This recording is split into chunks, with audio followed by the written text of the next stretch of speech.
Thank you so much, and that's our Allu Arjun garu. And not just Allu Aravind గారు, మేమందరం కూడా మీ గురించి ఎప్పుడు ప్రౌడ్గా ఫీల్ అవుతూనే ఉంటాం. అండ్ తెలుగు సినిమా గురించి మిగతా రాష్ట్రాలకు వెళ్ళి మాట్లాడినప్పుడు, ప్రపంచ స్టేజెస్లో మాట్లాడినప్పుడు కూడా ఎప్పుడు గౌరవంగా గర్వంగా ఫీల్ అవుతూ ఉంటాం. Thank you so much sir.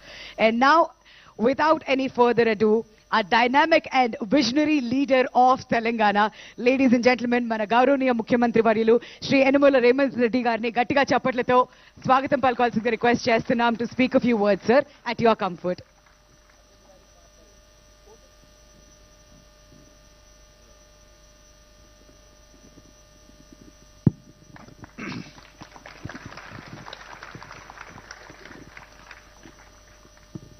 Allu Srinivas ప్రారంభోత్సవ కార్యక్రమానికి ఆహ్వానించి ఇంత మంచి కార్యక్రమాన్ని ఏర్పాటు చేసి దేశంలోనే హైదరాబాద్ నగరానికి సినిమా ఇండస్ట్రీకి ఒక గొప్ప గుర్తింపు తెచ్చే కార్యక్రమాన్ని ఏర్పాటు చేసి నాతో పాటు డాల్బీ సంస్థకు సంబంధించిన మాథూర్ గారు, యువ మిత్రులు అల్లు అర్జున్ ఈ కార్యక్రమాన్ని ఏర్పాటు చేసి అల్లు రామలింగయ్య గారి వారసత్వాన్ని కొనసాగించే విధంగా వారి జ్ఞాపకాలను ఎప్పుడూ తెలుగు ప్రజలకు, సినిమా అభిమానులకు గుర్తుండే విధంగా అల్లు అరవింద్ గారు ఇంత గొప్ప కార్యక్రమాన్ని చేపట్టడాన్ని మనస్ఫూర్తిగా వారిని, వారి కుటుంబ సభ్యుల్ని అభినందిస్తున్నాను. ప్రాథమికంగా నేను సినిమా అభిమాని. సినిమా పరిణామ క్రమం black and white, techno colours, Eastman colour, 70mm, Dolby, VFX, ఇట్లా సాంకేతికంగా చాలా వేగంగా మన దేశము సినిమాలో అభివృద్ధిని సాధిస్తున్నది. యాదృచ్ఛికంగా ఈరోజు ఉదయమే నెట్ఫ్లిక్స్ జిసిసి సెంటర్ని కూడా ఈరోజు నేను ప్రారంభించడం జరిగింది. అక్కడ కూడా నేను ఈ అంశాలను ప్రస్తావించాను. ఒక బాహుబలి, ఒక కల్కి, ఒక అరుంధతి డిజిటల్లీ సౌండ్ అంటే ప్రేక్షకులను కట్టిపడేసే విధంగా సాంకేతిక నైపుణ్యంతో సినిమా తీసినా దాన్ని ప్రదర్శించడానికి థియేటర్లు లేకపోతే ఆ సాంకేతిక నైపుణ్యం అనేది మనకు నిరుపయోగం అవుతుంది. 3D మూవీస్ అయినప్పుడు షార్క్ ఇట్లాంటి మూవీస్ వస్తే చాలా వింతగా ఆ కాలంలో చూసేవాళ్ళం. ఇంత పెద్ద థియేటర్ ఈ మధ్యకాలంలో నేను చూడలే. ఒకప్పుడు మా younger days, college days we use to go Devi, ఆ తర్వాత వచ్చిన మహేశ్వరి, పరమేశ్వరి ఇట్లాంటి థియేటర్లు పెద్ద స్క్రీన్లు చాలామంది ఆడియన్స్తో చూడడానికి అవకాశం ఉంది. గోయింగ్ ఫార్వర్డ్ చిన్న థియేటర్లు, మల్టీప్లెక్స్ రావడము, 60 మంది, 100 మందితో, 200 మందితో సినిమా చూడడము, ఆ ఫీల్ అనేది మిస్ అయిపోయినాం. ఇప్పుడు మళ్ళీ ఈ డాల్బీ థియేటర్ ఐ థింక్ మరి 500 సిట్టింగ్ కెపాసిటీ, 700 సిట్టింగ్ కెపాసిటీ ఉండొచ్చు అనుకుంటున్నాను. ఇది ఇంతమందిలో కూర్చొని సినిమా చూస్తే ఆనందమే వేరు.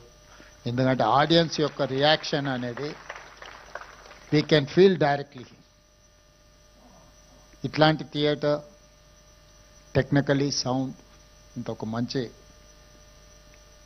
థియేటర్ని ఇక్కడ వీరు చేయడం, దీని వెనకాల చెన్నై నుంచి ఇండస్ట్రీ ఆంధ్రప్రదేశ్ హైదరాబాద్కి తరలించినప్పుడు ఆనాడు ఎన్టీ రామారావు గారు, నాగేశ్వరరావు గారు, రామనాయుడు గారు, అదేవిధంగా సినిమాలో అడ్వెంచర్స్ చేయాలి అని అంటే ఆ రోజుల్లో పద్మాలయ స్టూడియోస్ నటశేఖర కృష్ణ గారు సినిమా అడ్వెంచర్స్, ఫస్ట్ కలర్ మూవీ తీయాలన్నా, 70mm మూవీ తీయాలన్నా రకరకాల experiments, adventures with lot of efforts ఆ రోజు కృష్ణ గారు చేసేవాళ్ళు. కృష్ణ గారు ఒక సంవత్సరంలో 15-16 సినిమాలు హీరోగా నటించి రిలీజ్ అయిన రోజుల నుంచి ఇప్పుడు 5-6 సంవత్సరాలకు ఒక సినిమా తీసే పరిస్థితి వచ్చింది. ఎందుకంటే నేను కృష్ణ గారి అభిమానిని కాబట్టి అన్ని వివరాలు నాకు తెలుసు. మేము అన్ని లెక్కలు పెట్టి వాదించేవాళ్ళం. నేను వనపర్తిలో చదువుకునేటప్పుడు సినిమాలు అక్కడ రిలీజ్ అయ్యేటివి కాదు. అయితే హైదరాబాదు లేకపోతే కర్నూలు ఇట్లా కొన్ని ప్రాంతాల్లోనే సినిమాలు రిలీజ్ అయ్యాయి. మొదటి రోజు చూడాలంటే వనపర్తి నుంచి కర్నూలు 100 కిలోమీటర్స్ లారీలో ప్రయాణం చేసి సినిమా చూసి వచ్చేవాడిని నేను.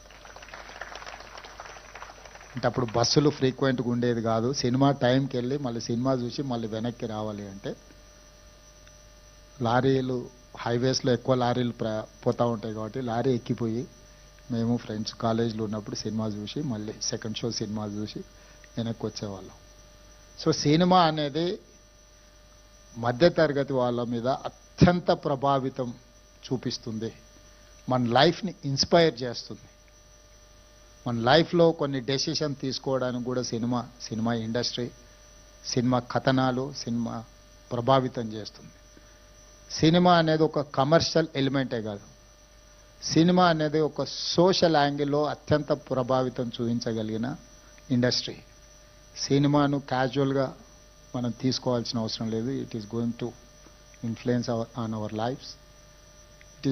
We have to recognise cinema as a industry. Telangana రాష్ట్ర ప్రభుత్వం ఐటీ, ఫార్మాతో పాటు సినిమా ఇండస్ట్రీని కూడా ఒక గొప్ప పరిశ్రమగా తెలంగాణ రాష్ట్రాన్ని అభివృద్ధి చేసే దాంట్లో దీన్ని ఒక భాగస్వామ్యం చేయాలనేది మా ఆలోచన. నేను చాలా సందర్భాలలో చెప్పిన, ఎట్లయితే హైదరాబాద్ నగరాన్ని బెంగళూరు, ఢిల్లీ, ముంబై, చెన్నై నగరాలతో మాకు పోటీ లేదు.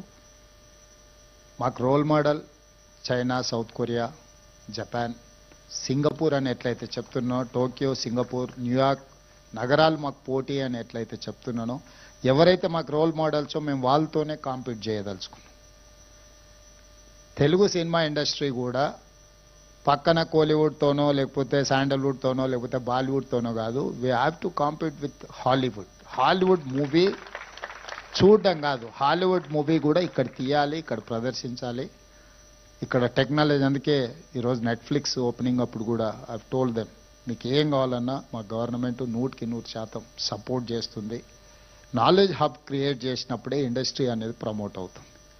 ఈరోజు కృష్ణానగర్ని మనకు చిన్న చూపు చూడొచ్చు, కానీ ఆ కృష్ణానగరే గొప్ప గొప్ప సినిమాలు ఇవ్వడానికి ఒక గొప్ప వేదికకు, ఒక బాహుబలి వచ్చిందన్నా, ఒక పుష్ప వచ్చిందన్నా, ఇట్లాంటి గొప్ప సినిమాలకు పనిచేసిన సాంకేతిక నైపుణ్యం ఉన్న కళాకారులు చాలామంది అక్కడ ఉన్నారు.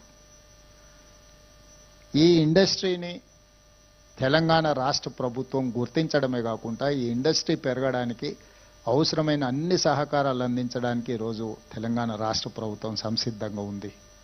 అందులో భాగంగానే ఇది